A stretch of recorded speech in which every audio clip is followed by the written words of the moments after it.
Good evening.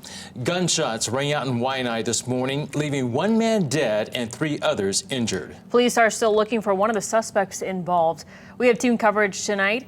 KITV4's Jeremy Lee spoke with people in the area, including a family member. But we begin with KITV4's Marissa Yamane with details on what happened. Marissa. Mika and Rick, the case involved 5 people, multiple gunshots, and it happened at around 8:30 this morning. Police say the man who was killed fired the first shot, and it all stemmed from a car break-in. Police say the man who lives where the shooting took place reported to police several days ago that someone broke into his car and stole his gun and cash. Today, because of self-investigating, 3 individuals believed to be in possession of the victim's firearm were contacted and met at the victim's residence, which is located here. That's on Pokai Kuahivi Place in Waianae. The plan was to negotiate the return of the firearm. During this process, suspect number 1 shot at victim number 1, striking victim number 1 in the head. Victim number 1 then retrieved his own firearm from his residence and returned fire, fatally striking suspect number 1. EMS says the man who was killed was in his 30s and he died at the scene. Could the man who killed him claim self-defense, especially since police say his family was at home right there at the time of the incident? That's a possibility. We have to present the case to the prosecutor's office for them to make that determination. The shooting continued even after those first shots. Police say one man was shot while trying to drive off after he initially opened fire on another man who had been trying to render aid.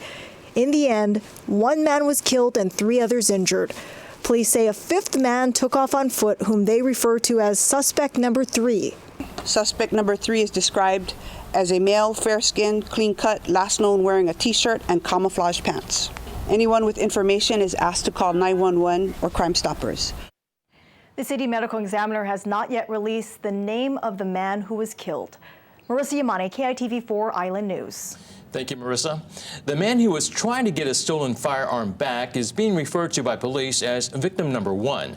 They say a bullet grazed his head during the incident, but he was released from the hospital this afternoon. KITV4's Jeremy Lee continues our team coverage tonight. And Jeremy, you spoke with his family. I did, Mika and Rick, and as the father is recovering from his head injury from that first shooting, the family has expressed relief that those at home this morning all survived the brazen shootout.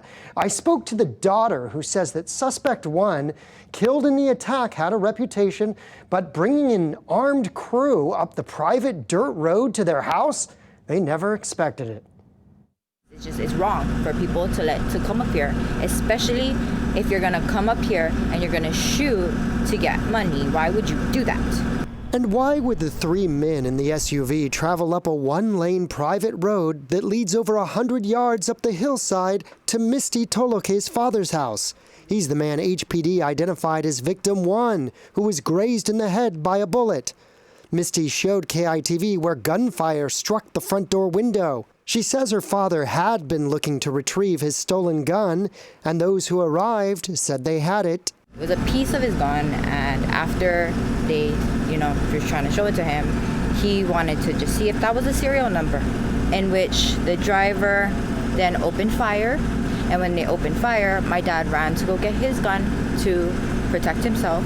Victim 1 then fatally shot the gunman, aka Suspect 1. Then HPD says one of Victim 1's workers was shot. The early morning shootout has neighboring homeowners like Peter Ataye concerned. He says he also has dealt with theft for over a year while building his home. He's called on the neighborhood to come together.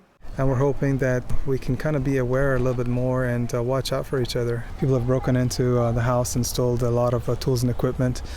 And they've also attacked a lot of his property up there. And I guess this last attempt was with a gun, and it went in the wrong way.